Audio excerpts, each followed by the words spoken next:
those normal levels? That seems... I think it can hear the dishwasher. Pause momentarily. Yeah, it is.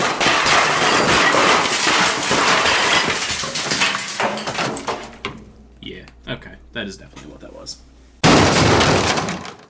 So that's why I cross the street when I see an undesirable. What? An Uncrustable? An Uncrustable. That's what you said, isn't it? Sure. Okay. Are you ready? This is the most energy I've had in a long time. I'm very excited for this week. They should build a monument for you. Because you've done the impossible. You're like whoever that guy was who brought the light to the humans in Roman mythology. I think it was fire. What did I say? Light. Same difference. I meant that. I also, for some reason, thought I knew who that was, and now I don't remember. Prometheus. Yes, that is his name. That is him. Because you made me care about baseball. Did that actually just work? Not that I'll ever watch it. No, I didn't think But I locked in and was like, I'm in my GM bag, time to go.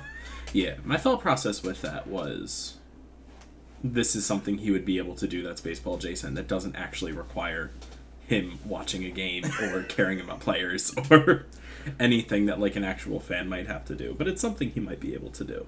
Because even if you don't know anything about the teams, you know enough about sports to lock in and sort things. I am a sports maniac. Yeah, but we're not starting there. A sportomaniac! Okay, yeah, where are we starting? I know I said we were done, but I want to complain about the big dub. Oh, Jesus. I don't actually want to complain. I meant to do this last week and forgot.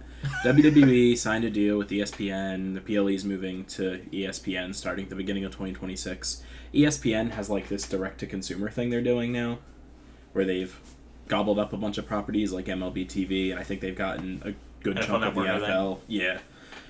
And it's part of their direct-to-consumer. And they have Red Zone, I think. They got Red Zone, too, if I'm not mistaken. I think so. It's a whole bunch of shit. And it's $30 a month unless you have the full ESPN package in your cable.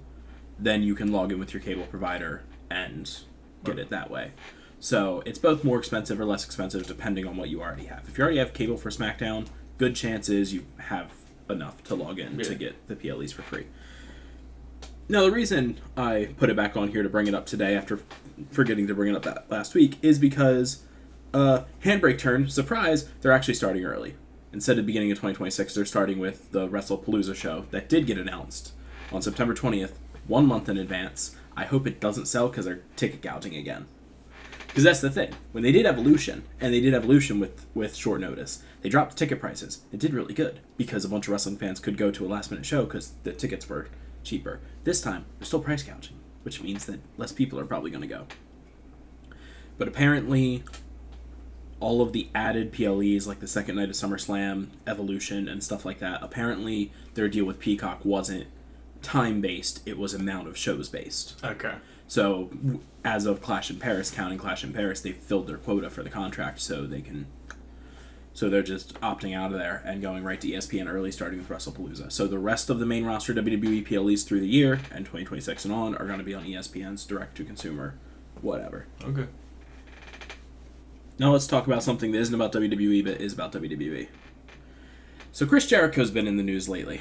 Oh, for why? It just, he's been off TV for a while. It's been great. I probably like Jericho more than the average fan nowadays, but like he was starting to wear thin. There's only so much we can take of Jericho, old ass Chris Jericho, BSing his way to beat the up and coming talent. I liked the Bandito finish, but I can understand not liking the Bandito finish. But he's been off TV, and I would say AEW has been better for it. Maybe it's time to move past Chris Jericho. Maybe it's not. Maybe it's also just time for Chris Jericho to hang it up. Yeah. But supposedly he's going back to the big dub. Oh. That's the maybe. His contract is up at the end of the year, I think, with AEW. And then WWE is interested. And in my opinion, if it's anything more than Rumble return, Mania match, retirement match, then it might be a mistake. Like, give it to him. It's the same thing I was saying about Goldberg. Give it to him. Give him a big... But, like, let's make a big deal about it. He shouldn't just go away with a random match on a random show. It wasn't a random show, but... Like, it should be a big deal. It's like building. It's like, oh, yes, this is Chris Jericho's retirement match. Like, give him the flowers, because he has been one of the biggest names, and he has been consistently good, even if the past few years have been a bit iffy. And then, he can get inducted into the WWE Hall of Fame in the year 2027, class 2027. I just don't think there's much he can give as far as actual programming. Is there anything you want to say? I know you like Chris Jericho. I like him a lot. Yeah. I think Chris Jericho can bring something, even if he's not wrestling. Okay. I don't disagree with you. Yeah. But I do think that you should then run... Give him his last dance, but I don't think he'll retire and go away. I think he'll retire and be around. Yeah, I could see Chris Jericho doing stuff, and maybe him not being the in-ring competitor will improve. I think it'll sweeten everybody on him. I think so. But like, even you can't, and if we ever, and we'll eventually get around to it, I'm sure, when we get around to AEW Hall of Fame, you gotta think one of the first few people. He's the first world champion. He's one of the first eye-grabbing things that they had. Like, you can make arguments that maybe first should wrestling entertainment. A little bit of the bubbly. Like, you can argue that maybe the first person should be like Kenny Omega or something like that, but it doesn't take long until you end up with Chris Jericho's name. He's their first ever world champion. But yeah, I saw it in the news and I was like, Tanner likes Chris Jericho. I like Chris. I hope they give him. They did Goldberg's retirement match, and it was fine, and it was on Peacock and NBC with Saturday Night's Main Event, and it was commercial ridden, and they cut off his speech, and they're planning on doing John Cena's on the Saturday Night's Main Event, and I hope they do it better. They will. And I also hope that sets a standard for, if we continue to do these on Saturday Night's Main Events, we can give them give them actual praise, because Goldberg probably deserved better. Cena definitely deserves better, and I would say Chris Jericho deserves better than just do the match and then cut off because we went over time and your speech is now a digital exclusive and not on air. But Cena should also just be given the episode overall afterwards. Yeah. So, and I would argue that Chris Jericho is actually big enough to be given a whole episode dedicated to him as well. I would agree. All right. Going into Forbidden Door, we learned that Swerve Strickland's most likely going to take time off due to a meniscus tear that he's been dealing with on and off for the last 6 years. Years? 6 years. He suffered it apparently at the Performance Center during his time in NXT and just never got it addressed. It happens. And it's been aggravated. Yeah, but it doesn't happen on WWE's watch like that. Normally when something like that happens, you're out. Their medical looks at you, and then you're out until it's fixed. That's the important thing. If it would have been, he suffered it during his first year with AEW. Not saying that AEW would lax, but if Swerve went, I feel fine and I can go. Tony's had a reputation of listening to the wrestlers, which you should never do. Yeah. Because they're crazy. They will... Have you seen the Hell in a Cell match with Cody and Seth? Yeah. They will. And they probably shouldn't. And there's another example of that on Forbidden Door. But, like... I feel like there was another thing, maybe I'll think of it. Remind me, I don't know if we should talk about this on the pod. Remind me, there's something wrestling I wanted to ask you about. Okay. We'll continue. Okay. Let's get through this. I was gonna go to Forbidden Door, but if that's what I'm saying, get through your Forbidden Door stuff. So I did watch Forbidden Door. I ordered the pay-per-view on Fight. But Zach, you're in the U.S. Yeah, don't tell anyone. I just love it when there's a match that's like, here's the Zach special. Like, here's guys that Zach like doing things that Zach likes in a match, that has almost no stakes, so we can just have a good time. So I have it down as the Zach special versus Ricky and the Boys. So it was Ricochet and the Gates of Agony versus Speedball Mike Bailey, Kevin Knight, and Michael Oku. Michael Oku is like, I'd call him the current day Will Ospreay. Not that Will Ospreay's around, but like he is the UK indie standout who's still on the indies, because obviously Will's not. He's amazing. I think this was my first time properly sitting down and watching a Michael Oku match, so probably add some of his Rev Pro stuff to the docket and see some actual things. Speedball and Kevin Knight were wearing Speed Racer inspired gear, which is an immediate win no matter what. They did some cool things. This match is fun. They're great. I love them. Ricochet is hilarious. There's nothing more that needs to be said about that. In looking at going forward in AEW with knowing that post Forbidden Door, Swerve's probably going to be out for a month or two at the minimum. Ospreay's going to be out for a long time, as we'll get to. Oh no.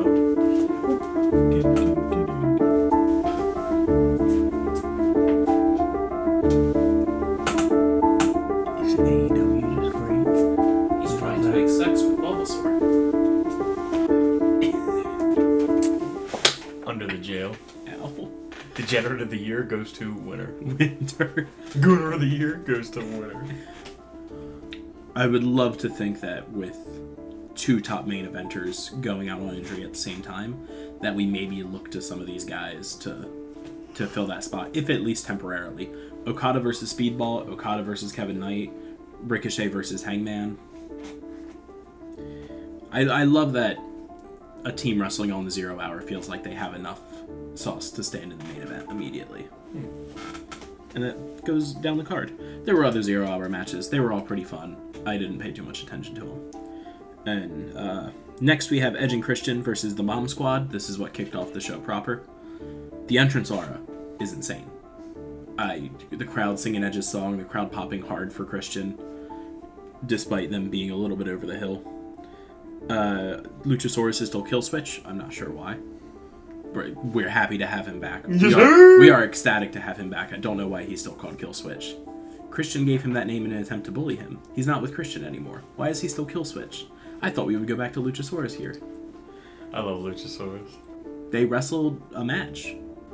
Edge can't move anymore. It was fine. It was probably a good match to kick off the show, I think, because it got the crowd hype. The crowd's hilarious. This was a London crowd. You know the deal with Christian's character and stuff, right? He's everyone's father, kind of. Sure. He puts me to sleep, just like my dad does when he talks about certain things. So his entire thing was he adopted Killswitch, Nick Wayne, because their fathers were dead, and he feuded with Jack Perry because his father had died. So the idea was he was going to Oh yeah, you told me about this like a couple months ago. Their team was called the Patriarchy. The team without him was called the Matriarchy because now it's centered around Nick Wayne's mother. Not everything's a winner. I would say yeah, and this is the company you jump to. People love Mother Wayne, which is I don't see the appeal other than the size of her breasts, but like oh. Anyway, so the London crowd, as Edge is trying to wrestle either Kip Sabian or Luchasaurus, I don't remember which one, the crowd is chanting, "We want Daddy." And then at one point, when they're going crazy, the crowd's just going, "Hey, Christian. Ooh, I want to know, will you be my dad?" A good crowd can make any match a fun time. And there's the TBS 4-way. This was the Forbidden Door of the Forbidden Door, where Tony went, we have Mercedes Moné. We're going to grab a girl from Ring of Honor, who's from the UK, and apparently Will Ospreay's partner, but that's nice. Alex Windsor is pretty, she did good. Then we're going to grab someone from CMLL, and we're going to grab someone from Stardom. We grabbed from CMLL, we grabbed this girl named Persephone. She looked amazing. Her wrestling ability. And then we grabbed, you would probably love her, from Stardom, this girl, you might also like Persephone. Her name is Bozilla.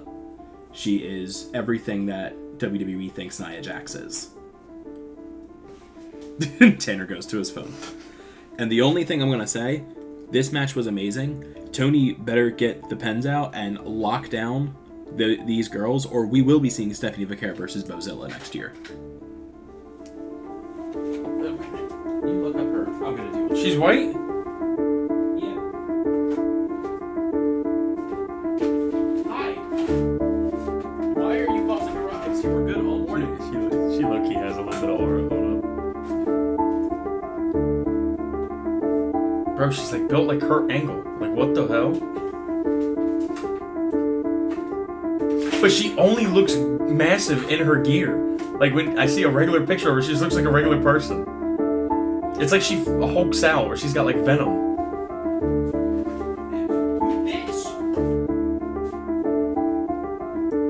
Oh my lord, she's massive. And she can move. She's massive and she can move like proper.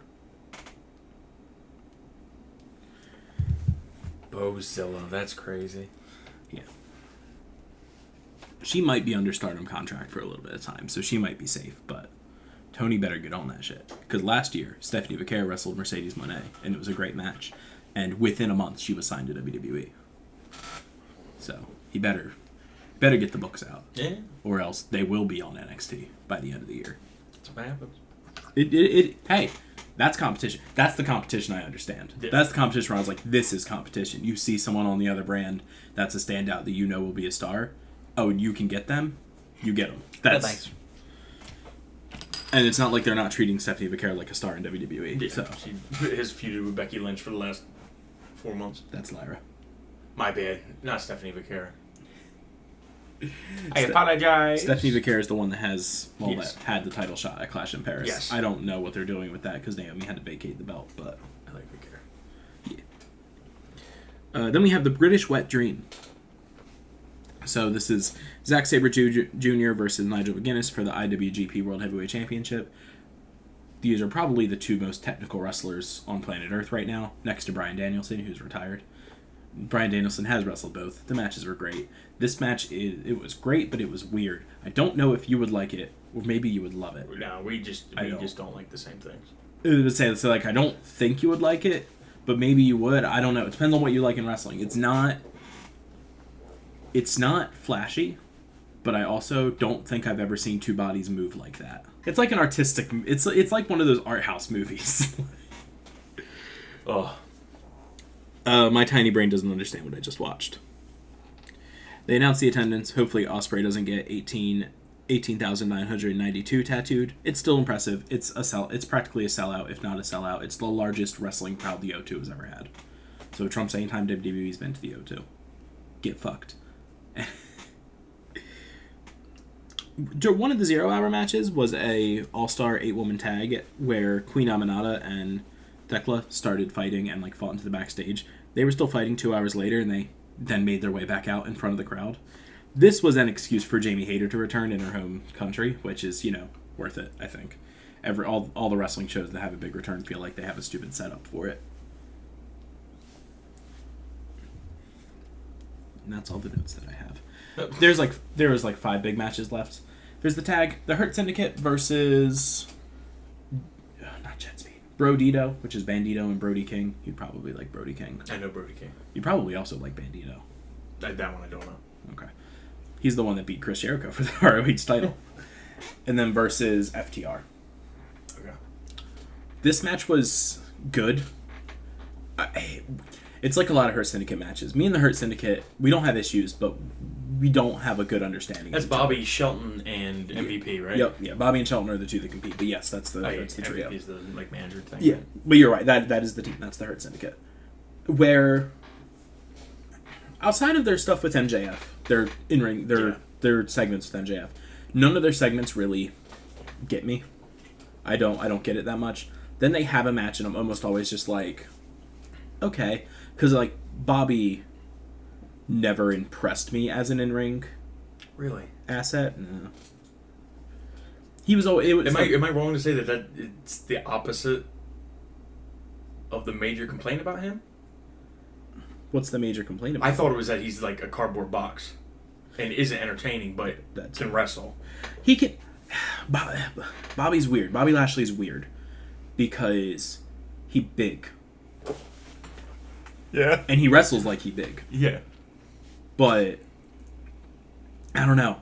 Maybe it's because in all the matches I see him in, it's an attempt to do more, to use names of people, doing more Mark Henry stuff with him and less Brock Lesnar stuff with him Yeah. when he can be doing the Brock Lesnar That's stuff. yeah, because that's how that's literally the whole time you're talking. I'm like, isn't he? He's just Brock Lesnar. And so like just do Lesnar this shit. is the thing with the Hurt Syndicate matches. Going into it, I'm always like, I don't know. And then 9 times out of 10, they start going, and I'm like, actually, I'm feeling this. They've turned me around. But then the in-ring segments getting to the next match bring me down, and then it's so this match is no different. All 6 of these guys are amazing, and I don't to mention to mention Bobby's tag partner. Shelton Benjamin's just a technical wizard. He's great and probably should have been bigger everywhere that he's gone. Yeah, but that's one of the ones I don't understand. Shelton Benjamin. Because every time I see anything about him, I'm like, how is this guy not... How did this end up not being in WWE? Or, like, leaving WWE? Yeah. Like, that doesn't make any sense to me. Like, how is... This guy seems perfect. It was so wild when Vince brought him back and everyone was like, yeah, like, now's the time. Because now you have the people that grew up with him that have that appreciation for him. And then he did the Hurt Business stuff eventually, and that was it. And his Rumble moment with Brock. The Hurt Syndicate gets jumped by some men in masks that are revealed to be Ricochet and the Gates of Agony because Ricochet wasn't allowed in the Hurt Syndicate. So, like, yeah, dude, through it. And this gives an excuse to get the titles off of the Hurt Syndicate and get them onto Brodito, which was a surprise. A welcome one, but still a surprise because I thought it was clear they would go to FDR. But I'll take it. Brodito's great. Brody King is great. Bandito's great. Like, let's... Give me the good tag matches every week again, Tony. Let's do it. Let's defend them on Wednesday against FTR, and next Wednesday, and the week Wednesday, just every week. Let's just.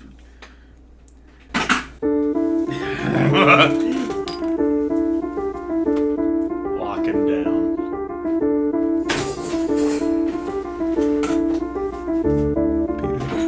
Peter, don't listen. You're gonna hear screams.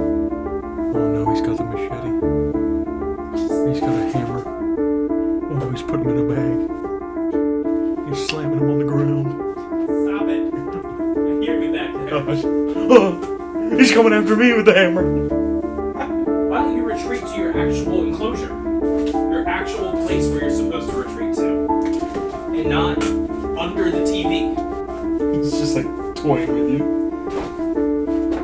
Maybe we'll put it back. Bad Bunny's getting panini press. A panini press.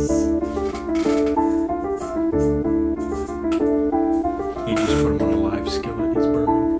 Stop it.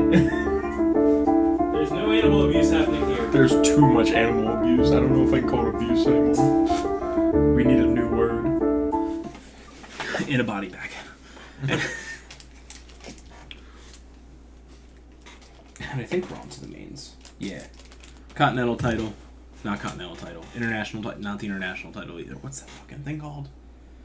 The Unified title. Yeah. I knew that. So, I won't... Like, it was a bit, but I did legitimately say Continental at first without thinking.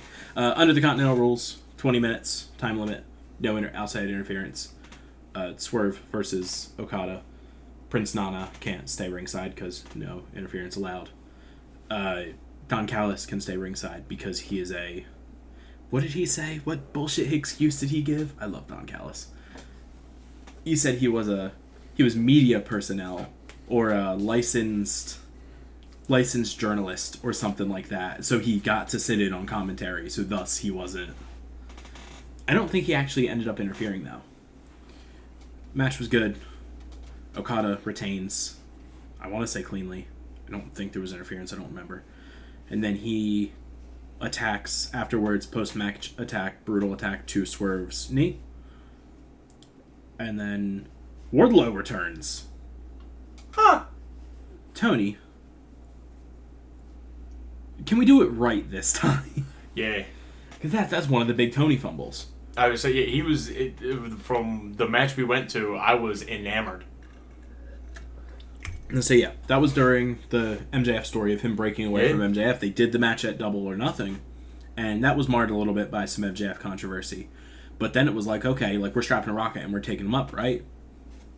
Well, you see. No, there shouldn't be it. CM Punk was world champion. Yeah. Yeah. Another AEW Hall of Famer. I'm sure one day. But yeah, like he's aligned with the Don Callis family, which is a great what a lineup the Don Callis family has. Then Konosuke Takeshita returned, not to do anything, just to be like, I'm back, bitches, after winning the G1, one of the most prestigious tournaments in the world. Thanks, bud. Goes, wins it, comes back. Okay, Wardlow, we can work with this. He's non-zero chance Konosuke Takeshita becomes IWGP World Heavyweight Champion in the next 6 months? By January 4th. Because that's when the big show is for them. That match was good. It was Okada and Swerve. How bad can the match be when it's those two? Toni Storm versus Athena. I am just happy. I am happy that Athena is at the position that she was. Ember Moon was one of my favorites in NXT, and then Vince did jack shit with her. So it's just good to see her. And then she came to AEW, didn't have immediate success, and then did stuff in Ring of Honor. So it's cool to see, like, we're here again. Match was good. This was Athena's contract match from winning the match at All In, because both the men's and the women's had the Casino Gauntlet. She won the women's for the shot at the women's world title. This was her cash-in match for that. It was a good solid match between the two. Toni won, which I don't think was in doubt, but apparently people are surprised. I don't know who beats her for it. I don't think it damages Athena at all, just like how I don't think Mercedes losing it All In damaged Mercedes at all. I don't know who beats Toni for it, but isn't it nice to have a couple women that feel like they're at the top of the mountain? I think it is. Next, the main event, kind of. I'll explain. But the main event being MJF versus Hangman Adam Page for the AEW Men's World Title. This was not MJF's cash-in match for winning the Casino Gauntlet. It was supposed to be, but then he threatened to burn Mark Briscoe alive until Hangman gave him the contract back. So, because of that segment where MJF threatened to burn Mark Briscoe alive, saying, "Why is it bad when I burn things down, but when Hangman does it, it's just fine?" Thanks, bud. There's a small difference, but thanks. The rules that were given was the title can change hands on a disqualification or a countout, and MJF does not have to use his all-in contract to get the match. Hangman agreed, eventually, and they had their match, and the story was as basic as you can think it is. Max is trying to get Hangman riled up so Hangman disqualifies himself. Some people have some complaints. I think some of the complaints are BS.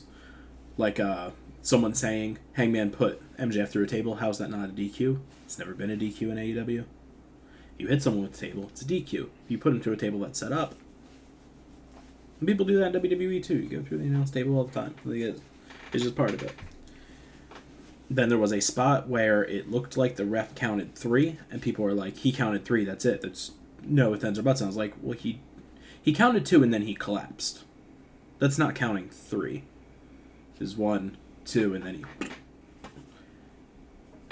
then Hangman's foot was on the rope, so it was supposed to be a whole thing. Anyway, Hangman retains. Hangman doesn't need to drop the belt. MJF still has a contract he can use in the future to get him back to the world title scene whenever that's needed.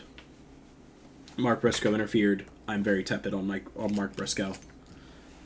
We gave him the title run. We gave him the ROH title run to pay tribute. He's a fun mid-carder. And then the Dapper Yapper, what's his name? Justin Roberts says, thank you all for coming. That's the end of our sanctioned show, Forbidden Door. Thank you, good night. The lights go down, and he says, now anything goes, because the actual main event is a lights-out, unsanctioned steel cage match between, let's see if I get all the names without looking for them, Will Ospreay, Kenny Omega, Kota Ibushi, Hiroshi Tanahashi, and Darby Allin versus Matt Jackson, Nick Jackson, Jon Moxley, Claudio Castagnoli, and Gabe Kidd. Essentially the Death Riders versus Will Ospreay and his amazing friends. When Darby Allin is the most healthy one on your team, you got problems. Who knows what state Kota Ibushi and Kenny Omega are in. Hiroshi Tanahashi is doing his last run this year that will end on January 4th at the Big Japanese Show. Will Ospreay has actual neck injury issues. That means he probably shouldn't be competing. And then there's Darby Allin. Should be well rested. Yeah. He died. And he died for our sins, as did Will. This match was the car crash you expect it to be. Everybody's flying, everyone doing something. It was a bigger steel cage. It was like a Hell in a Cell size steel cage, but without a top, so you could still do nonsense. It was cool to see Hiroshi Tanahashi wrestle for the last time in the UK. He's like the John Cena of New Japan Pro Wrestling, so it's oddly like poetry that they're doing their last runs the same year. Hiroshi's obviously ends on January 4th because that's their big WrestleMania sized event. So he goes another day into it. Big moments include Darby throwing himself and Gabe Kidd through 4 tables that were stacked outside of the cage. They were stacked by Wheeler Yuta and Marina Shafir. They didn't just appear there. Someone did do something. Moxley also tried to do it, but ended up outside the cage. This is how we went to the finish. Now there's more people on one team in the cage than the other. So they stacked up. Everyone hit the Young Bucks with their finishers, and they ate the pin. Then everyone leaves the cage because the match is over. Will Ospreay's team wins. I think Ospreay gets the pin. No, Hiroshi Tanahashi got the pin. They had him get the pin. And then everyone leaves, and then the Death Riders kill Will Ospreay. Yeah, they murder him. Dead. Will Ospreay is dead. R.I.P. Jon Moxley hits him with the Death Rider, which is his lifted double arm DDT like 10 times because it's Ospreay's neck, so he dead. And then puts the chair, hits the chair, does all the things. And then the only other spot that I remember that I want to talk about is, let's take us back to 0 Hour, where the Young Bucks are backstage because the whole gimmick with the Young Bucks since All In and losing their EVP status has been humiliate the Young Bucks, which has been hilarious. Please keep doing it. They've been playing their old music. They've been giving them either nameplates to their old ring names or just random thing. They gave them local talent badges one day, like just completely putting them through the ringer like they're some jobber tag team and not one of the greatest tag teams in history. So they go up to a production guy and they threaten him. You're going to play our old music or else, and you're going to take this, and he hands him a small white burlap bag and said you're going to fill it with the most dangerous stuff you can find on the dirty streets of the UK. Thumbtacks, nails, broken glass, whatever. He's like, there's some right there. Just put that stuff in the bag and put it under the ring so we can use it to torture Will Ospreay. So we get in the ring. First of all, they play Mbop as their entrance theme. Then they get in the ring, they pull out the sack, they open it, they dump it, and they filled it with gummy bears. Hence the solid steel gummy bears. Kenny Omega, because if no one's a shitposter like Kenny Omega is, still uses them as a weapon, still slams one of the Young Bucks' heads into it, grabs a handful, shoves it in his mouth, and then kicks him in the face because no one's a shitposter like Kenny Omega is. We love Kenny. Match was fun. It's an excuse to watch 10 guys fling themselves around the cage, and the only thing that sucks about it is knowing that half of them probably should be on medical leave right now. And that was Forbidden Door. It was a good time. This is the game that I love. It's funny how easy it is. It's not hard. You just put the good people in the ring and let them go. And that's it. Don't price gouge. And it's easy. Oh. They're doing, next show is Wrestle Dream in St. Louis, and then I believe the one after that is Full Gear, which is just up in Newark, and we're gonna probably go to Full Gear. Me and Hannah are, and you if you want to. You probably won't though. I gave it 24 hours. Samoa Joe might wrestle. I'll be there. Okay. I don't know that for a fact yet, but Samoa Joe did. Go, but if he doesn't, you gotta pay me back for 2 tickets. Samoa Joe did. He was one of the 0 Hour matches. They defended their trios titles against Bullet Club, I think. One of the teams from New Japan. Because that's the gimmick of Forbidden Door is supposed to be AEW versus New Japan. Or AEW and New Japan. They expanded it a bit this year with getting CMLL and Stardom involved, which is cool. Like yeah, do that. This year was a bit lax because they were running, the build to Forbidden Door was happening as the G1 was happening. So New Japan has all their top names already wrapped up in something. Yeah. Maybe not do it at the same time next year. Who knows where it'll be next year? It was in London this year because they had All In Texas this year. I would like All In to not be in London every year, but All In will be in London next year. That was confirmed and announced. Which, it be what it be. And it do what it do. You have any thoughts on Forbidden Door? Nope. What's next? Let's talk about some goddamn video games. Here we go. So I put 3 games down. One of them was We're just... going to end on the one that I want to talk about. Okay. Lego Batman. They announced a new Lego Batman game. They announced, essentially, Lego Batman Arkham. Yeah, no, I did see this, actually. Yeah. So it's a Lego... I won't use the word Lego again. It is a Lego Batman game that supposedly the story is kind of congealing all of Batman's appearances in media into one story. So you're going to have influence from all the movies and the comics and TV shows.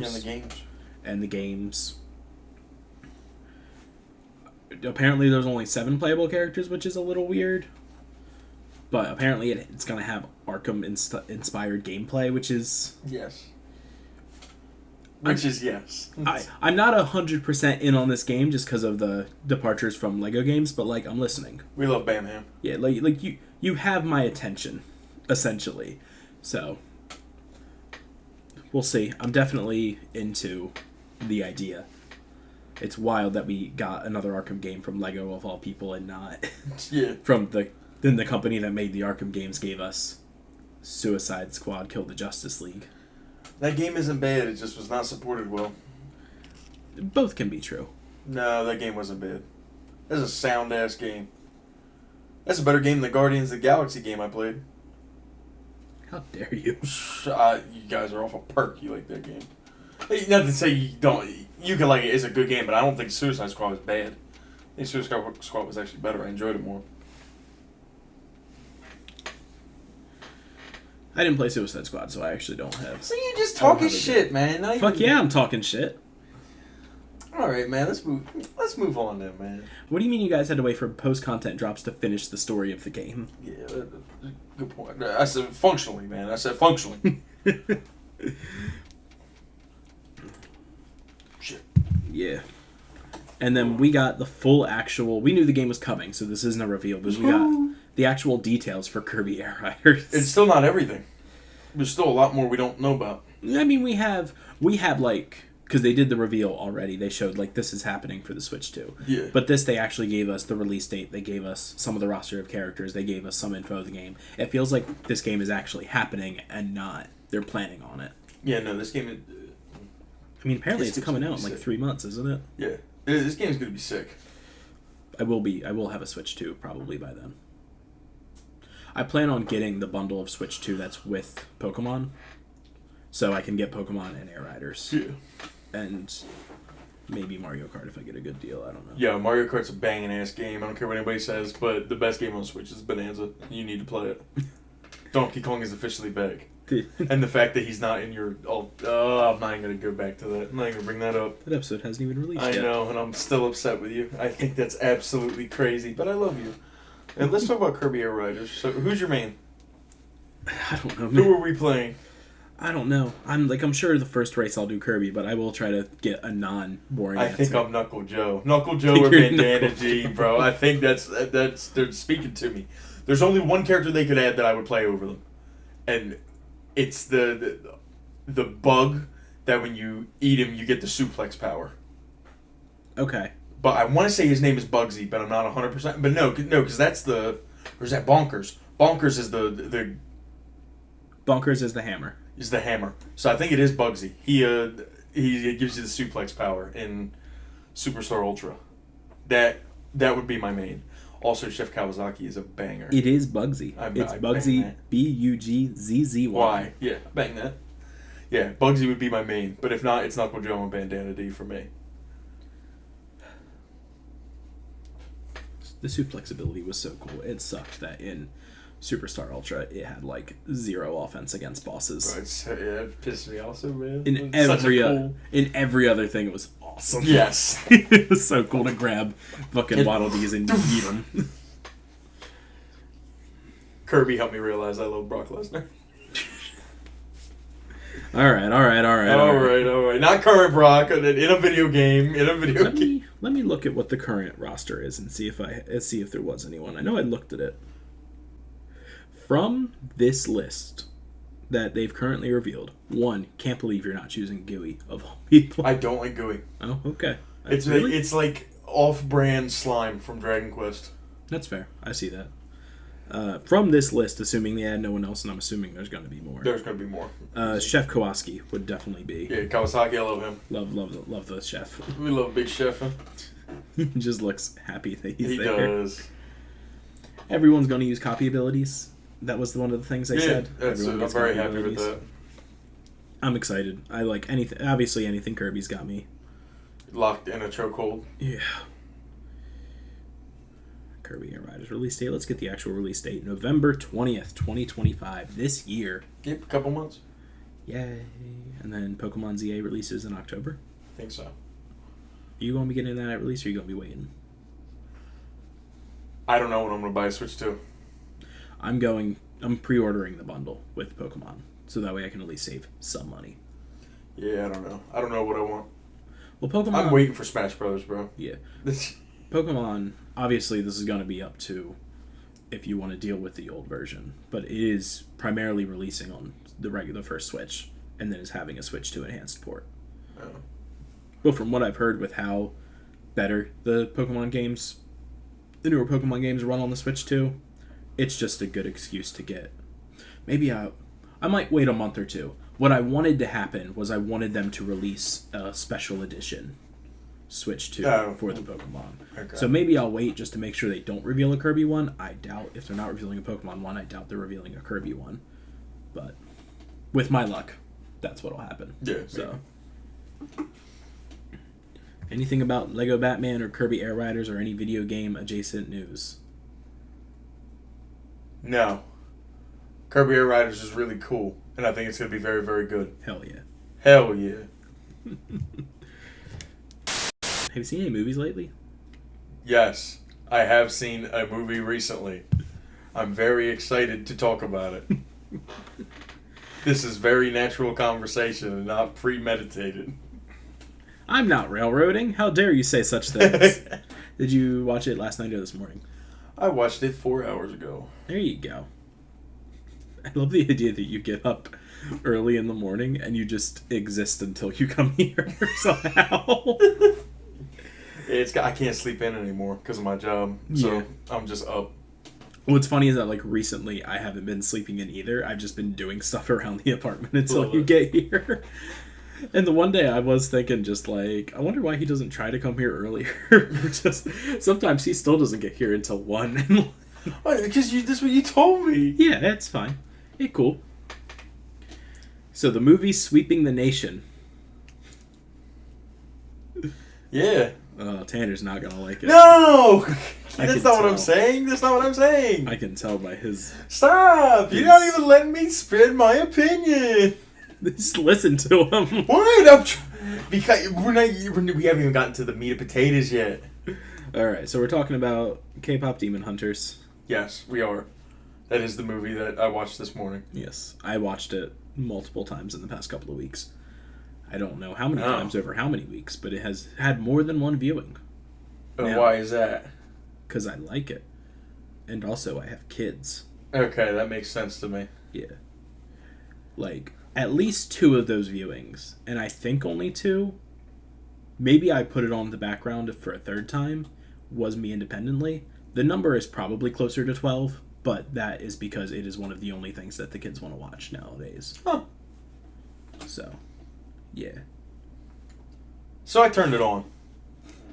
And I was like, Netflix. I was like, hell yeah. Then Sony popped up. I didn't know it was a Sony Animations thing. And I said, yes. Oh, this is going to be good. And then I was right. Yay! I think it's a good movie. I was listening to the soundtrack on the way home, because some of the soundtrack songs I have just in my stuff. And I was thinking, Tanner's either going to really like this or he's going to really hate it. Because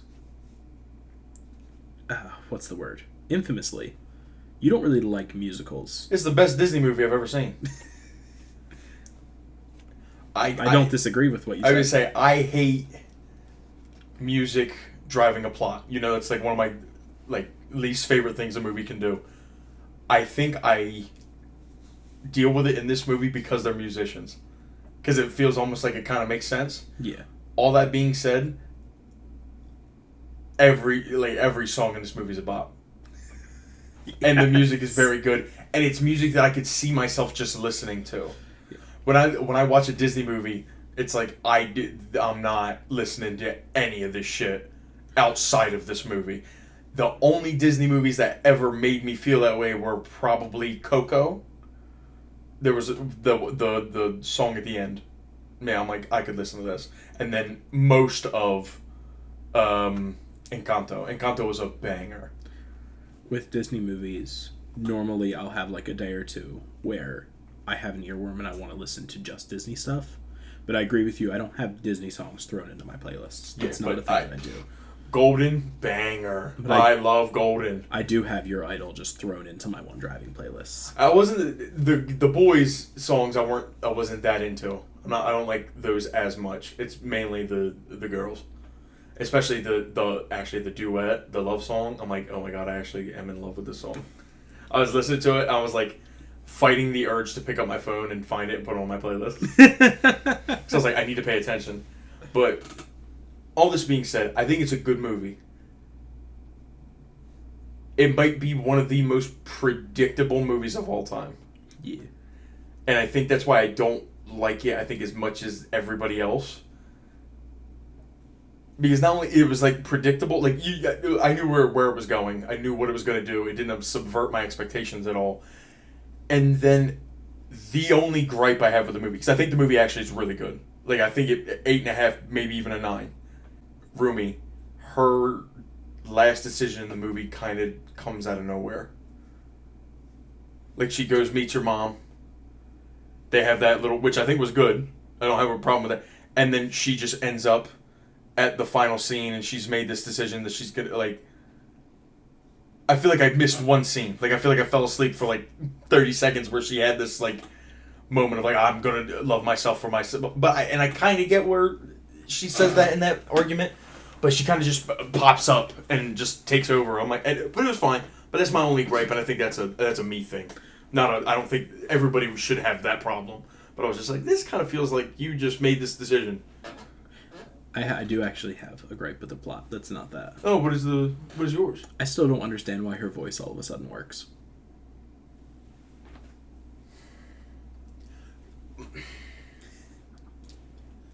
And see, I don't. I can accept it. Because Jinwoo helps her accept the demon part of herself. But she clearly hasn't. No, I would say she has.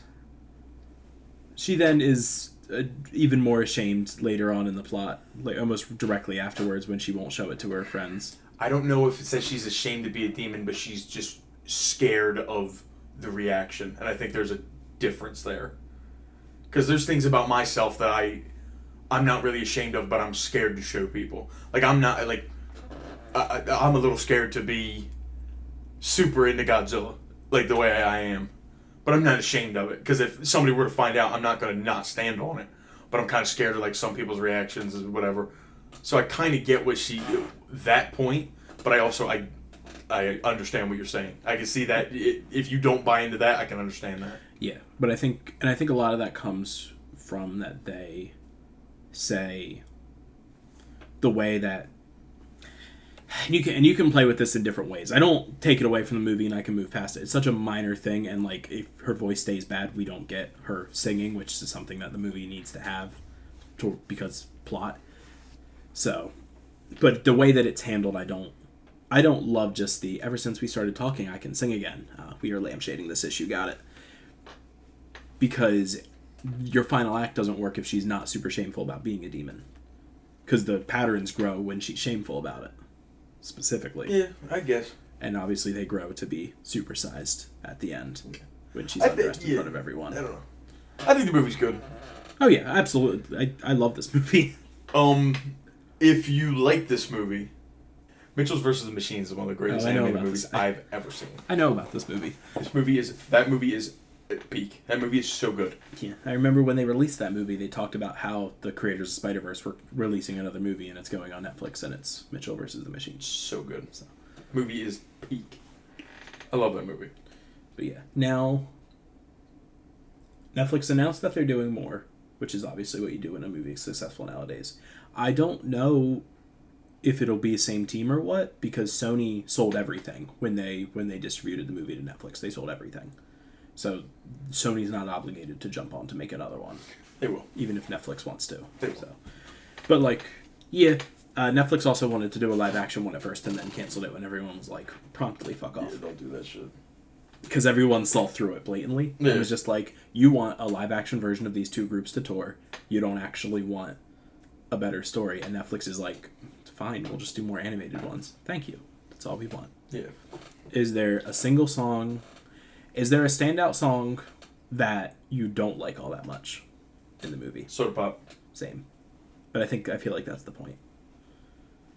I feel like it's supposed to be that crappy, catchy, poppy song that only really has one or two lyrics, but because it gets into your head and then there's not actual substance to it. And I feel like that's the point. So I don't like it, really. That's the one song that gets skipped every time. But like, yeah, Soda Pop I'm not a fan of. Every time I'm like, I feel like this is the point. Like, this is what this is supposed to be. Yeah. It's gone through its thing and now no one listens to it. I still like Your Idol. But I also really like Villain Ballads. Yeah, Villain Ballads go hard. I love the I've won now. Die. Yeah. I also like their ending song, What It Sounds Like, yep. The one that they used to win. I was thinking, it's like, Tanner's going to watch this movie. Because you didn't know anything about it going in. Not a clue. So did you catch in the preview of it before you hit play that there was going to be musical elements, or did you just complete? Literally, the name is KPop Demon Hunters. Yeah. I knew I was getting into a musical-ass movie, Okay. bro. I'm not oblivious. Because I always feel like if you didn't know, the opening scene is such a fun way of introducing it. Obviously, the blurb at the beginning, but the fighting in the airplane scene of, you guys are demons, right? Wait a minute, stop it. You're watering plants with coffee. I'm not even going to start on them. Oh, you got the patterns. Now you gotta die. And then to start off the fucking song. Another small complaint I get with the movie that I think is hilarious, because it was one of my first complaints, because the kids were watching it and I was in bed. So I came out and they were watching it, and it was on one of the scenes, and I was like, why does this have the thing that people claim Disney movies do, where they're like not expressive? And then the funny part is, you watch the movie, there's so many scenes where they're super expressive that they then have scenes where they're not expressive at all, and it's like, how do you do both? How? I don't know. I don't know. I thought this movie was absolutely gorgeous. Yeah. My favorite thing, and just, bro, when they first see the Saja Boys, and the eyes with the popcorn, and then with the butter. When the thing hits her, it turns into butter, and then I'm like, this movie is fucking gorgeous. Like, Sony just cooks. When they cook it, they cook. Oh my god, it's so good. I love the random, is it fair to say anime influenced pop-ins? Like when Zoe rips open the bag of cheese puffs and shoves them in her face. Oh yeah, and they quiet down. Like, I thought it was intercut so well. There's so many things that do it terribly. Yeah. And this movie just synchronizes. Sony just doesn't everything. miss, bro.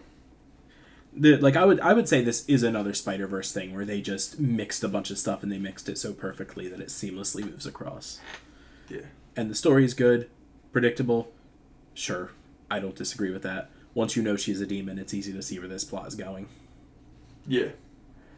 I didn't get to know that she wasn't a demon when I first turned on the movie, because I first saw the movie halfway through and we already knew. The first scene I saw was the love song between the two. Was Free. That was the first song that I saw. And then I saw it till the end of the movie. Kind of pops, but... Alright, man. Yeah, this movie is a banger. Is this the best new movie you've seen this year? No. New movie. No, I saw Sinners this year. Okay. I heard that movie was great. Sinners was amazing. I love Sinners. This is a good movie, though. Yeah, I don't know if it cracks my top 10 animated movies of all time, but it's a good movie. It might for me, towards the bottom of the list. I don't think like it doesn't crack those like top. It might 5 be 10. that are, like I was thinking about it. Like it might be my 10. Yeah, like it doesn't crack these are perfect movie ones that are at the very top. But the problem with this movie is that it gives off baby movie energy. A little bit. Yeah, like for kids movie. Like this felt like Spider-Man for kids, Spider-Verse for kids, Spider-Verse with training wheels. Which, and no disrespect, to be compared to Spider-Verse in literally any sense, is amazing. Yeah. But it's just I could feel the best animated movies make you feel like you're not watching a kid's movie. There was never a point in this where I was watching this where I was like, this isn't a kid's movie. Like this, it was a kid's movie the entire time I watched it. Because even the only time I kind of didn't feel that way is the last interaction with the mom. Not the mom, but like the person who raised her. Yeah. Her aunt or whatever. Yeah, Celine is her name. Yeah. I was like, okay, that's cool. Just don't resolve that. And her mom is still stuck in the delusion. And I was like, it kind of bangs.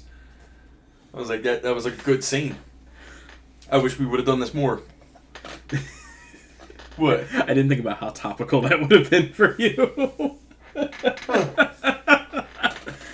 I love movie therapy. Yeah, no, it's just it's a good movie.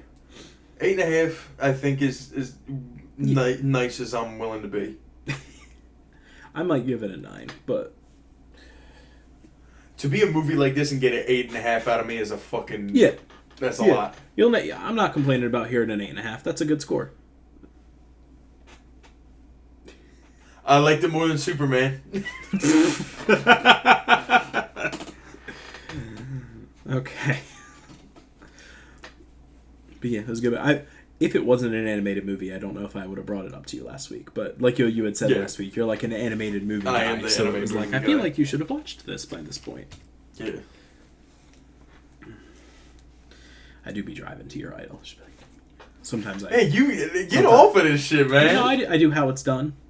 Sometimes, if I'm really feeling it, I'll do Golden. But normally the three are How It's Done, Takedown, and Your Idol. But if I'm feeling it, Golden and Free will get thrown in there, and What It Feels Like will get thrown in, and Soda Pop gets skipped every time. If I'm really, really feeling it, the Twice covers get thrown in too. So I can't... It all depends. All depends. It's a good movie. That's about all I have to say about it. I don't have a... Here you go. Tanner approved. Yeah, I'd give it the stamp of approval. Boom. There's much worse animated movies you could watch. We're not going to talk about that again. We're gonna hit the static sound that transitions us into the next segment, and then I'm going to make Tanner talk about baseball. All right, let's pull up. Talk us in. This is your idea, man. Yeah, so we're gonna cover 2 quick headlines, just because of it. I put the goddamn Phils on here. I don't really have more to talk about their actual standings. They're 7 games ahead. We're looking good. Yes. Just like I said. Yeah, the Mets might just lose their playoff spot to the Reds. It's good vibes all up here. Now, the bad news is we have an official update from Zach Wheeler. He's out. He's out for 6 to 8 months. Okay. He said he's thinking they're considering next season. He says he currently plans to pitch next season, but we'll see. Yeah. There was, I don't think it was complications with the surgery, but there was larger complications with the blood clot. That meant that he has to get another surgery, and that surgery is more intensive, 6 to 8 month recovery time. So he's out for the rest of the season. He's not coming back. That has me a little scared, but I'm choosing to stay optimistic this week. Starting today, we have either a 3 or a 4 game series against the Mets. So next week I might be a mess. Okay. We'll see. But those games haven't started yet. So we're going to stay optimistic for now. But there's a hot button topic. There's a couple hot button topics going on in the MLB right now. The commissioner of MLB, whose name I believe is Rob Manfred. I will check because I hate to get people's names wrong.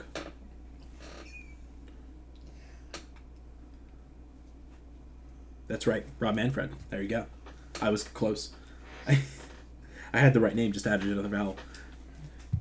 there's two things that he talks about wanting to, three, but two are very closely linked, so I consider it the same thing. One is he keeps talking about a salary cap. We might end up in a league lockout over the salary cap, but we're not talking about that today. We have made our opinions very clear at different points of the show, not this episode, but other episodes, about how we feel about the salary cap, and I understand why a players' union might not want it, but I digress. Salary cap is always good for competition. I agree. I understand why a players and a players' union might argue against the salary cap. So we're unless right, we're either going to have a lockout or they're not going to do it. I cannot see a future after the 2026 season, because their contract's up after the 2026 season. I cannot see a 2027 where baseball happens with the salary cap. How everything ends up, I don't know. I think, optics-wise, I think he's just going to end up backing down. And there's not going to be a lockout, and we're not going to have a salary cap. I think a salary cap would be good. I don't see us ever ending up with one. Because I think we're just going to... Or the lockout's going to get threatened, and it's going to happen, and who knows when it ever gets... It would be a complete game overhaul. It would be all of the big players leave. Yeah. So, I don't see him taking that shot. The other thing is he wants to add 2 more teams to the MLB and completely restructure the conferences / leagues. I will refer to them as leagues for the rest of the episode because that's what we call them, but they are extensively conferences. That's what they are. And the divisions. This has led everyone to say what the divisions should be, and most of them are wrong. So I tasked myself and Tanner to do it ourselves. We each got to pick 2 cities that we would give MLB teams to, and then restructure the league, the overall league, and the divisions in the conferences to make sense, to be balanced with these extra teams thrown in. I pivoted twice. Okay. With this. Now, I did not give you any other direction besides that. I didn't specify that it has to be 4 divisions with 4 teams each. I didn't say any of that. Just said divisions and let you go on your way. So it could be as many, it could be as little or as many as you chose. I went with 4 divisions for each conference and 4 teams in each because that's what made sense to me. I was like, that's the NFL. Yeah. But I've also heard you say that divisions are crap, so there was a non-zero chance that you were going to walk here to say that you eliminated divisions entirely. Okay, so my first thing was just doing conferences. I'm making the West, and I'm making the East, and in the middle, we're going to have to figure out where you're going to be. I then scrapped that idea, and then went NFL, and then I thought about doing it then I went to the NBA, and I do the East and the West, and then have the divisions there. But then I don't want all the West to be on the West. So then I went and I thought NFL, AFC, NFC. You have the NFC East and the AFC East. Yeah. And that's what I ended up going with. Type of idea. I pretty much ended up in the same way. It's how the MLB is sorted now. Currently in the MLB, you have East, Central, West, 3 divisions for each league. I changed it because we're doing 4. I did North, South, East, and West. I kept the 3 and added the South. Okay. Yeah, I will say that I changed the names to North, South, East, and West. When I go into it, you'll realize that I pretty much renamed the Central into the North. Yeah. Because that's where the teams are. I gave myself 1 or 2 rules that I did not give you. And it was just stuff that I wanted to keep because of historical aspect and also just optic aspect. I, as a person and as a fan, don't like the idea of the 3 cities that have multiple teams, those teams existing close together in the layout. Okay. I don't want the Cubs and the White Sox sharing the same division. That's because of the way I did it. Okay, I did. Okay. So I don't have that. So there's that, and then I also... Did I do that at all? There's only 3 ways you could have done it, and it would have been the Dodgers and the Angels, the White Sox and the Cubs, or the Mets and the Yankees. All right. I did not do any of that. So I'm going to tell you were very... Last night you called me asking for specifics very just in case. If you don't have that, there's very little chance that upsets me. Because that is one of the things that upset me about every single one that I was seeing. So I will talk about one division that every single one of these likes to have, and they call it the toxic division, and it's hilarious, but I hate it. And it's pitching a division of the Yankees, the Red Sox, the Mets, and the Phillies. Okay. There are layers to why I dislike that, but you would have had to have had that to upset me more than any of them ones that I see. But if you have New York split, then you're not going to have that. Oh, yeah. I have everything split. Yeah. And there's a reason why the Jets and the Giants aren't in the same division. Like, yeah. I don't want to see the two New York teams face off that often. Yep. So how do you want to go through this? Do you want to just compare divisions? They just start like, what's your AL East? What's my AL? And we can do that if we both have them broken down the same way. Then we can definitely 4-4, do right? That. Yeah, 4-4, and we've all gone directional for both. Yeah, of them. I just have Central. You have North, right? Yeah. Okay. Which are probably going to be almost exactly the same. Oh, and ours are going to be different. Or should we go over the two cities we added, or do we just wait till we get there? We can wait till we get there. Okay. Oh my god, I'm so excited. Mine is color coded. I've color coded mine based off of if they stayed in the same division, if I moved division, if I moved leagues, if they're the new teams. I went so hard on the presentation of mine, and you literally built the teams for the two cities. I just said, we're going to do this city. And you were like, no, they got a mascot, they have a stadium, they have through all of the stuff. And I can't wait. I cannot wait to hear that stuff. I made graphic designs for their jerseys. I felt like I was back in 2K making custom basketball shit. I was so locked in. I love that. I love that so much. Oh. Okay, so which one do you have down first? AL East. Okay, cool. We're going same direction. Okay. My AL East is the Blue Jays, the Red Sox, the Yankees, and the Orioles. Okay. I have almost the same one. Okay. Small difference. And okay, the three that we keep. The Yankees and the first two we keep. The Yankees and the Red Sox. If you split up the Yankees and the Red Sox, you're dumb. You don't deserve to even continue. Yep. That's it. Like I put a very heavy focus on keeping the rivals together in mind. I think I did too.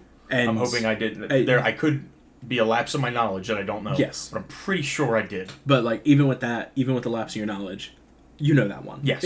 It's one of, if not the most legendary and famous sports rivalry. One, yeah. Yeah. Definitely up there. Then I put the Orioles in the AL East with them, currently in the AL East. Okay, so you don't have the Blue Jays. I do not have the Blue Jays. So we'll get to... this is where I have my first team that I've moved over from the National League. Oh, okay. And I've given them the Nationals. The Washington Nationals. Okay. Because I have dropped the Nationals was one of the... They're currently in the NL East. I dropped them from the NL East. And it's a situation of... It's, again, I think very heavy on rivalries. The Nationals... all the rivalries they have is from, like, the Phillies, but that's from back when they were the Expos. What they do kind of have is a crosstown rivalry with the Orioles. And they're far enough away that where I am, like, wouldn't it be fun to put them in each other's crosshairs? I don't hate that. I don't hate that. So, I moved the Nationals from the National League entirely and plopped them here in the AL East. I will say, only 2 teams switch leagues on mine. I don't know. Well, okay. 2 teams in the American League came from the National League. 2 teams in the National League came from the American League. I can tell you. All those were American League teams. Yes. All right, and then we have what, the AL West. Okay, Is the next one I have. This has one of my first custom teams. Oh, mine too. The AL West. Okay, you go first. You brought it up first. Okay, so I have the AL West is my created one. None of the teams that were in the AL West in my AL West are in the current AL West. I think all of the current AL West teams currently exist in my AL South, just because of where they're located. Okay. But I have the Mariners. Oh, okay. The Twins, the Minnesota Twins. Ooh, okay. Sometimes it ends up like this. We have my second team from the National League, the Colorado Rockies. Oh, wow. Ours is really different. And then I have Portland. So Portland, you gave a team. I gave the team to Portland. Okay. I think, and my hope there, to be completely honest with you, is that issues that may come from other sports leagues between Portland and Seattle get ported over, because I really need a rival in this division. Okay. All right. But isn't that a thing? Wasn't that a thing with the Supersonics and the Trailblazers? They had a rivalry with each other. Yeah. Okay. But it's not one of those that's like one of the first things you think about. But yeah, they did have a rivalry. But the Mariners only... They were... It's one of the... And maybe Portland people will... And Seattle people will disagree with me. They were good at the same time type of rivalry. It's not like the Bears and the Packers. Yeah. It's not like the Red Sox and the Yankees. Like you say, when we were both trying to compete, we were both good at that same time. I basically went and I was thinking the only Mariners rivalry I can think of are the Astros, and that just comes, and that's like recent. That's like past 5 years recent. So like, and there's a couple of these, so like you just kind of gotta hope that something spins up here. All right, so my AL West, I also have the Mariners. Yep. I now have the Athletics. Okay. I have the Angels, and I have the Sunrise. All right. Who are the Sunrise? Oh, the Sunrise are from Honolulu. Ooh. I have the Honolulu Sunrise, and if I could show you, without spoiling anything, this is the Honolulu Sunrise uniforms. This is actually they have a spam because spam's big in Hawaii. I've heard that. They're light blue and yellow. Their mascot is the head of the family. It's just a big kahuna looking dude. Like, just think about... I like to think about the guy from Lilo and Stitch. Okay. And instead of them, they do the fire dance and they have the batons, that's just baseballs. And he's just a real big... real big on family and aloha, and it just cooks. And they play at King Kamehameha Park. That's where you can get your Dragon Ball crossover, because that's where the Kamehameha comes from. So, I have the Honolulu Sunrise in the ALS. There you go. That's fun. I was very happy. I was like, look, let me think. So when I started with the two teams, it was, okay, I'll just do the two biggest markets that don't have a team. I didn't want to do San Antonio and Las Vegas. Well, Vegas has a team. That's where the Athletics are going. That don't count. I don't care. That doesn't count to me because I would have moved Oakland. I would have put Oakland back. If you gave me a league, they go back to Oakland. Then it was, all right, I'll give the towns that lost their team, I'll give them a team back. I was going to do Oakland and Brooklyn. But I don't want to do another New York team. But I really wanted to give a team to Oakland. I ended up not. And then I was like, I just want to be weird. Let's just be weird.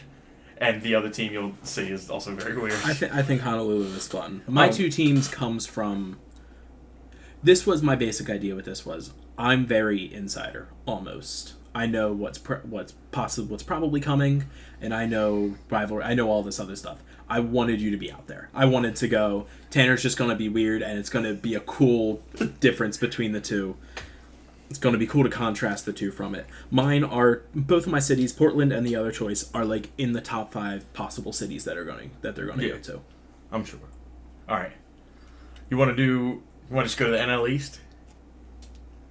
I would figure we would finish the American League. Oh, you want to do the American League? Let's wrap up the American League, and then... Well, we should have 2 more things in the American League, right? Yeah. Okay. I have the North and South, so I assume you have, what was it, the Central and the South? I have Central, yeah. Okay. My AL Central. Guardians.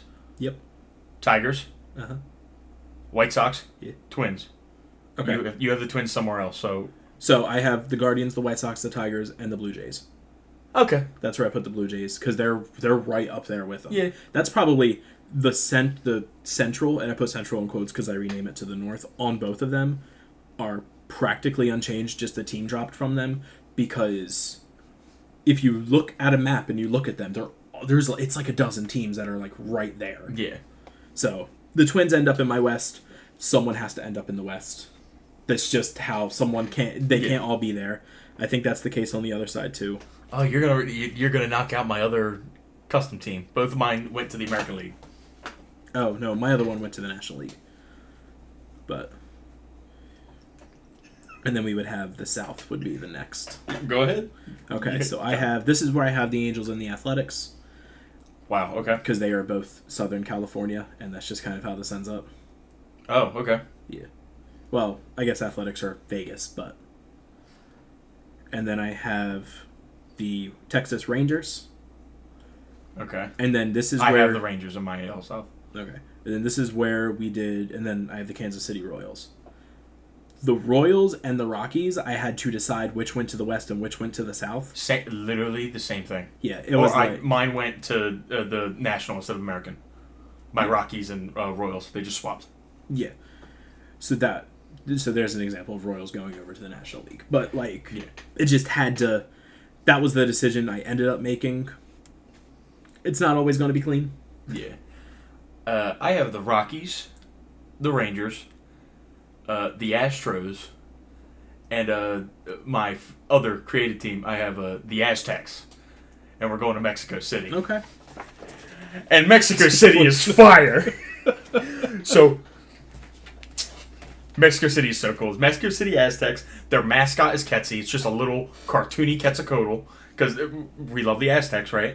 And then they play at the Tenochtitlan Terrace. It's one of the biggest monuments in the Aztec Empire. And this is the back of their jersey where Quetzalcoatl wraps up and around, up over the shoulder. It's orange and yellow. It's a beautiful jersey. I'm very excited with all of this. I have cooked. I'm so happy with this whole situation. And, yeah. So that's my... That's my AL South. There you go. I love the Aztecs. And now we go to my beloved National League. We're going to end on the NL East, right? We can end on the NL East. Okay. So where do you want to go next for him then? Let's go to the NL West. Okay. This is largely unchanged for me. Okay. I dropped one team, and I don't even know which team it was. It was the Rockies, because the Rockies is in the NL West currently. I sent them to the American League. Okay. So it's Dodgers, Padres, Giants, Diamondbacks. Exact same thing. How do you separate the Dodgers, the Padres, and the Giants? You don't. Yeah. That's the answer. You don't. To unlink the Dodgers and Giants would be maybe not as sinful as unlinking the Red Sox and the Yankees, but it would be pretty bad. And then NL North / NL Central. Okay. I have the Reds, Brewers, Cubs, and Cardinals. Shake my fucking hands. You may not know this, but I'll tell you anyway. The Cubs and the Cardinals could be considered the National League's Yankees and Red Sox. And then the Brewers are also contenders now, so they're infighting there. And I had to pick a team. I went with the Reds. They're the oldest team in existence. You gotta. I think we might have the same NL East. We might.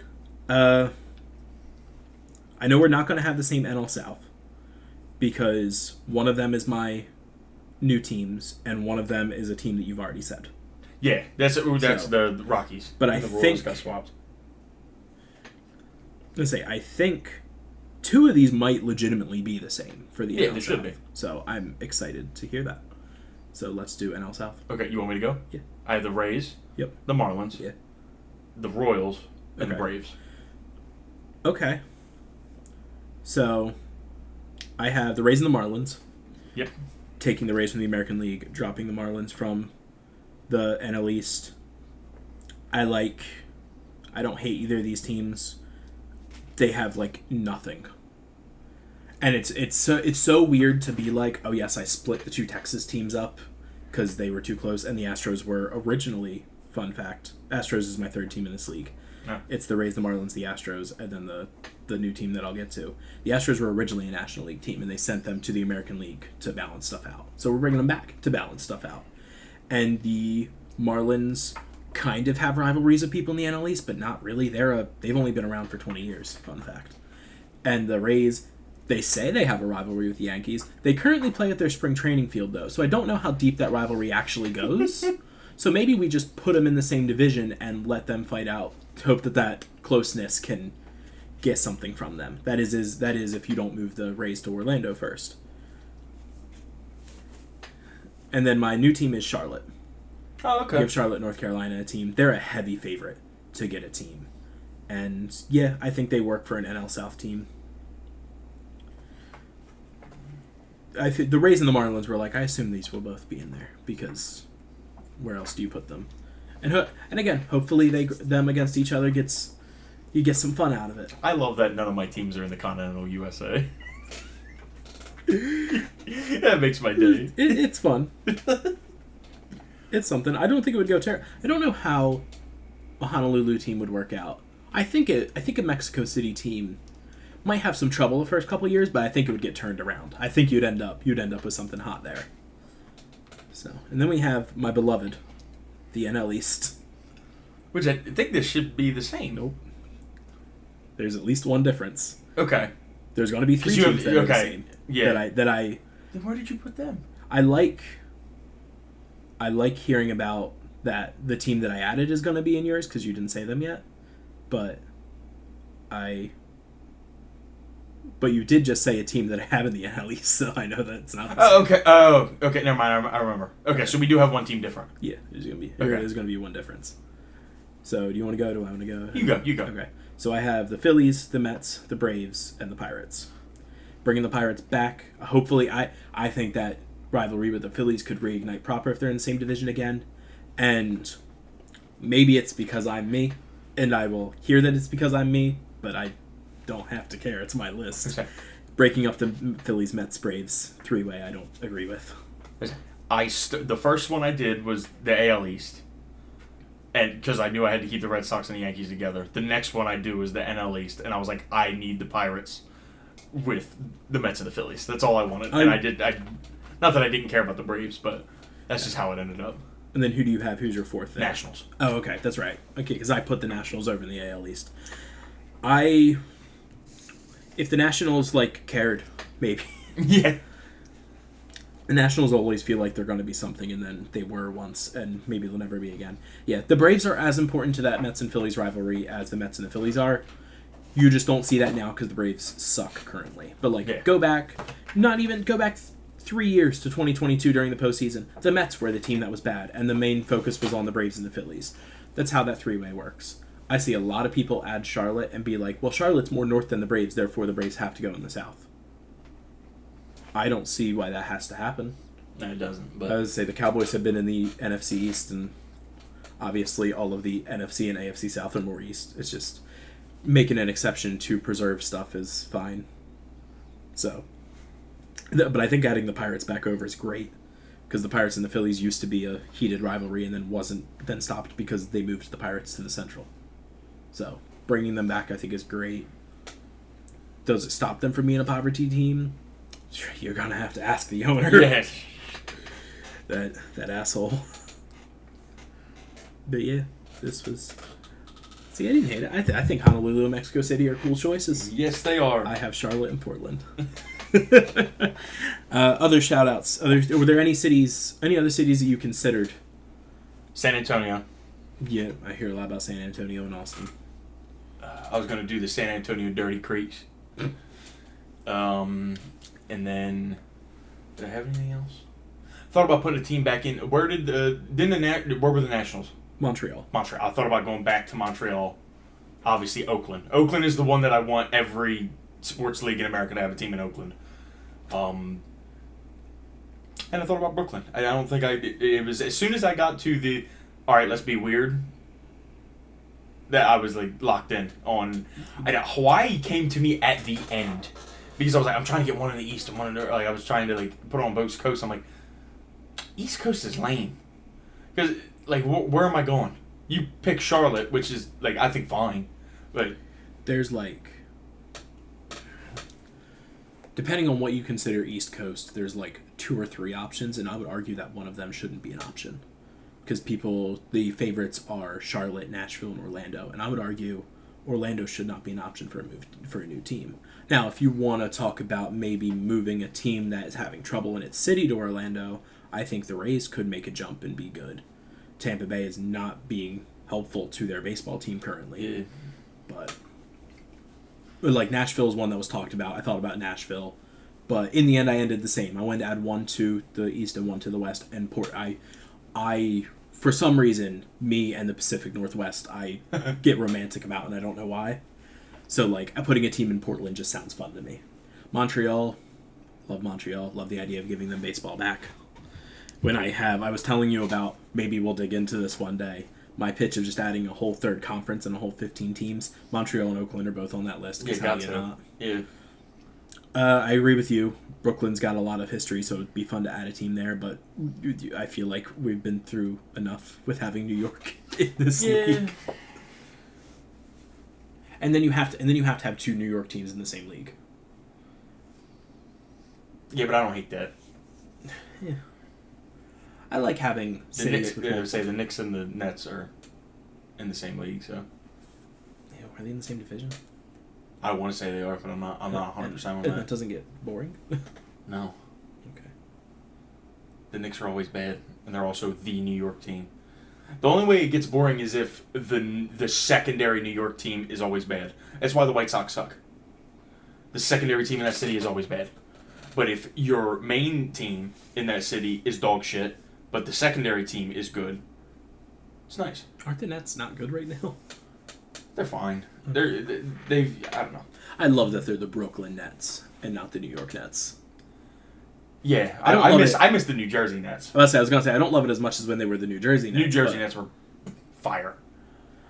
But a big respect for them being the Brooklyn Nets and not the New York Nets. I Yeah. think that's great. We love the Knicks, baby. Zach, are you saying you would like the Mets more if they were the Queens Nets? No, I wouldn't. I'd still hate them. Because it's not about the name. It's about that dog shit franchise. What if they move it? If the Brooklyn Mets, I'd get behind that. I fucking wouldn't. I'd get behind the Brooklyn Mets. You want to like the Mets, and it upsets me every Yeah, day. I wanna. I do. Ew. I do like the Mets. You're allowed to like... There's 25, 26, maybe 27 teams that you're allowed to like, and the Mets is not one of them. Why? If I I didn't like them, I'd like the Dodgers. So... See, the Dodgers is like that disputed one. If you can argue to me why you like the Dodgers, I can hear you out. Jackie Robinson. Do you have something from this century? No. From when they were the LA Dodgers and not the Brooklyn Dodgers? Because the Brooklyn Dodgers are fire no matter what. That's what I'm saying. But they're not the Brooklyn But Dodgers. it is what it is, man. They've been the LA Dodgers longer than they were the Brooklyn Dodgers. No. Yes, they have. That's an actual thing. I think I don't- that was crossed like a couple, like within the past. Leave it alone. When we were in Brooklyn, I wanted to stop at the small ball field Shohei there. Ohtani. Is that a good enough reason? No, but you're getting there. If Shohei's cool shit. if you can name me the GOAT players that they have, because they do have a lot of really cool players. They do. It is. You know how you were talking about this is such a weird way to talk about it, but it references the show, so it's fine. You know how you were talking about the Flash the one day? It's like, I don't fuck with you, but I fuck with all your villains. Yeah. I don't fuck with the Dodgers, but I fuck with a lot of your players. Like, Facts. That's how I feel about the fucking the Vikings. Yeah. Like the Vikings do that shit to me all the time. Like I have to hate you, but so many of your players that you've had, I'm in love with. Like Adrian Peterson, John Randall, Randall McDaniel, Alan Page, like Randy Moss, Chris Carter. They have so many bangers. I'm like, God, you're so cool. like Why are you like that, Jared Allen? Why are you like that? Leave me alone. The Williams wall. Bro, don't get me started. Like, the LA Dodgers are the big bad of the National League, but, like, you said Shohei Ohtani, and he's the one you know. Shohei. Freddie Freeman and Mookie Betts. Mookie! Will Smith? Bro, I love Will Smith. Dude. Introduce the salary cap so this franchise can't keep buying all the cool Yeah, players. cool. Like, That's how it would be. That's give how them a we do it. chance. Oh, before we end off, do you know who's currently leading the National League in wins right now? Is currently the heavy favorite to win the World Series? The Milwaukee Brewers. Ain't that fucking awesome? Like, I still want the Phillies to do it, but if the Phillies don't, I'd love to see the Brewers get one. We man. love the Brewers. I don't think they've ever gotten one. Oh. We talk about all this salary cap nonsense and about how it probably should be implemented for all the reasons, but then, like we have mentioned before, isn't the MLB like the most spread out of all of the? When you look at like when we look at like finals wins compared to the other leagues? Probably. They're like one of the most spread out. There's the least teams that haven't had any, and we're already looking at potentially. I think you could. Yes, you could say that, but I would say the NFL is the best spread out. We only have 4 teams that have never won. I want to say, or maybe it's only 4 teams that have never been. Teams that never won. Carolina, Jacksonville, the Texans, Lions, and the Browns. Oh, and the Bengals. There are 12 NFL teams that 12. have never won the Super Bowl. You are right. There are 4 that have never been. That's what it is. Okay. And that's the Browns, the Lions, And the Texans, and the Jaguars. Yes. You have those 3, and then Arizona Cardinals, Atlanta Falcons, Buffalo Bills, Carolina Panthers, Cincinnati Bengals, LA Chargers, Minnesota Vikings, and Tennessee Titans. I forgot the Vikings.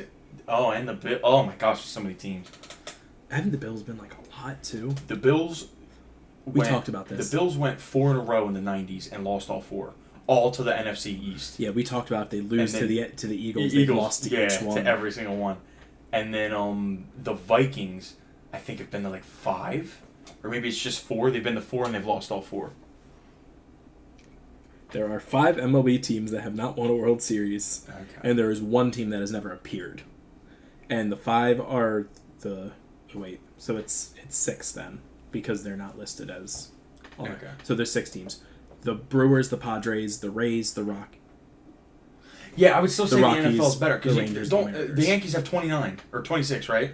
They have 27, and most of them are from... But it doesn't matter. A century ago. Doesn't matter. Longer than since before the Super Bowl era. Yeah. I guess that's a question too. If you add in the NFL and the AFL championships, I wonder how those numbers freak out. It's just the Packers get a bunch. I get a bunch. I go from 1 to I think like 5 or 6 or something. It doesn't add that much, and I still think we're the best. We're the best league in the world. I don't care. Yeah, so we have 6 teams. Only 1 that's never appeared, and that could change because the Mariners are hot too. If I don't get my Phillies revenge tour this postseason, would love to see a World Series with the Brewers and the Mariners. Mariners have never been, and neither of those two have ever won. I'm sure it would be terrible for ratings, and MLB will talk. People will talk about how this is why it was better with the Yankees and the Dodgers in the World Series when no one actually cared, but everyone watched for some reason. Yeah. So, but yeah. What city should get stripped of their sports teams? Can't say New York because you're factually incorrect.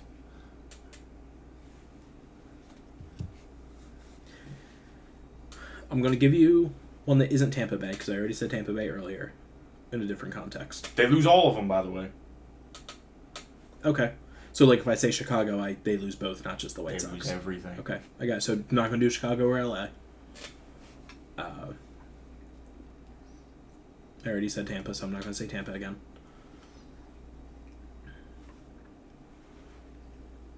I have one that I'm very stout in, but they have to keep their football team. But that's it. The problem is the one that I'm thinking about, I like that franchise where it is, but I just know, and obviously the team is ass right now, so that might have something to do with it. Just that the team, it always feels like, and Philly does the same shit, right? And they don't do it to this extent. They do it, though. When our team is bad, we don't go. But Philly at least does fill at least a third, either a quarter to a third of Citizens Bank Park, even when the Phils are bad.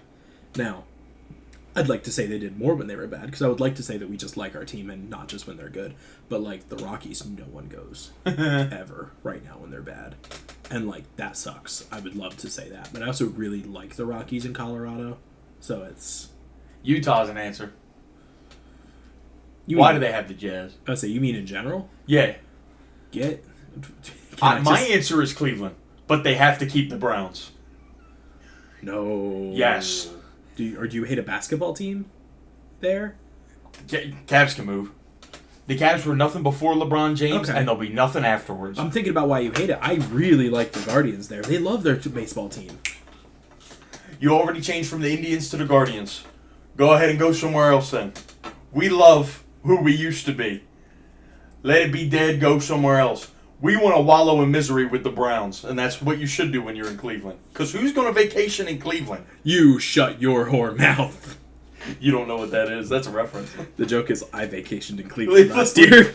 We don't vacation in Cleveland. Who's going to go vacation in Cleveland? Shout out Joakim Noah. We went to a Guardians game. We went to SummerSlam. We went to the Rock and Roll Hall of Fame. Everybody should be miserable in Cleveland, just like the Browns. And that's why they should only have the Browns. That's why they should only have the Browns.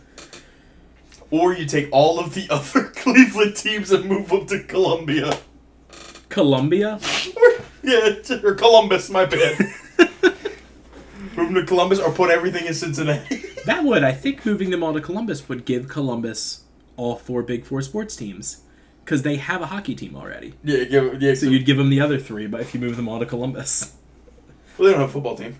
If you move all of Cleveland to Columbus. No, because you leave the Browns in Cleveland. They've been stripped once. We will not strip them again. To Baltimore. Baltimore could lose all their teams. That's just a shitty city. But they lost the Orioles so many times. Yeah, well, they lost the Colts, too. We ought to get rid of a bunch of them. Milwaukee, that's another city that could lose all their teams. No. Yes. The Bucks, who cares? The Bucks are a reason for Kareem Abdul-Jabbar, and that's it. I love when you come at just basketball because I just don't know what you're talking about. It's just Kareem. Milwaukee sucks, bro. Milwaukee shouldn't have a team. But the Brewers are awesome. No, they're not. Yes, they are. No, they're not. They are, though. Name me a famous Milwaukee Brewer. Rhys Hoskins. Name another one. I can do this. Give me a second. And that's why they should go under the jail. They are the #1 team in the MLB right now. Who cares?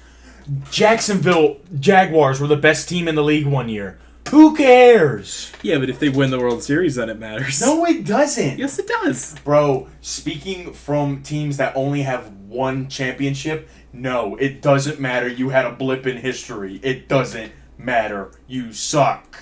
I am so happy that the Knicks got 2 in the 70s so that I don't have to feel that way about all my teams. The Bears, I love them to death. We're a storied franchise. Probably the franchise in the NFL when it comes to history and going back and being old as shit. We suck. Why are we there? Weren't you just telling me about that I should be happy of how good my football team is when they had 1 Super Bowl win? Like, now they have 2. But, like, they had You have 1. 2. Like, now we do. Now you are a storied franchise. Like, the Bears are the anomaly in that we have 1 championship, but we are the historic franchise in the NFL. We are the outlier. We suck.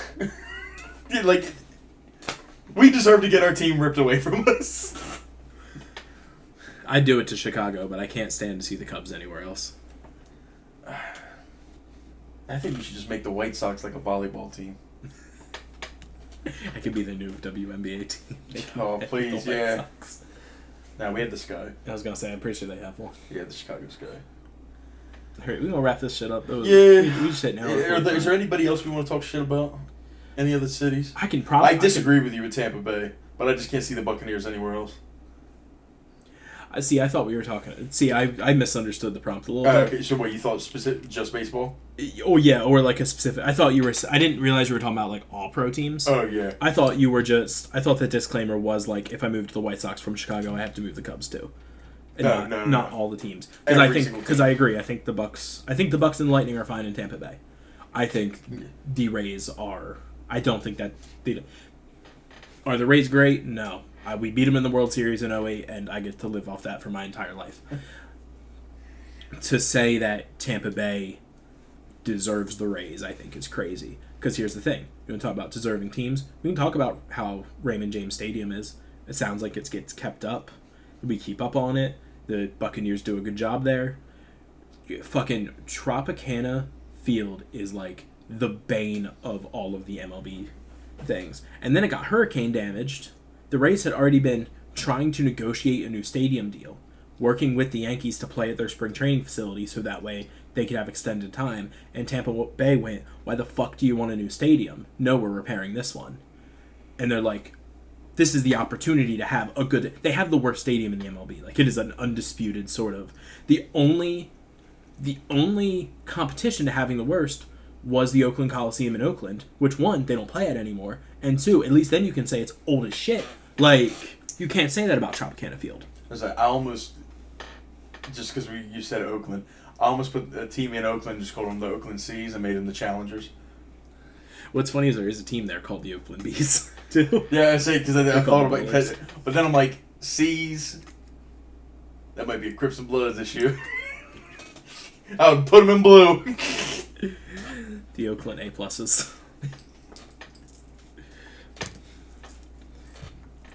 Yeah, no, I don't have anything else. I also do think a team in Orlando would be dope, but I would kill myself before I put 3 teams in Florida. You know, Orlando could lose their base. Never mind, cut it. They might lose the Magic. They deserve to. Oh boy. Talk about a mishandled franchise. But they have the song. Play the song! Magic. Orlando Magic. So shout out Dwight Howard. Oh, oh, oh.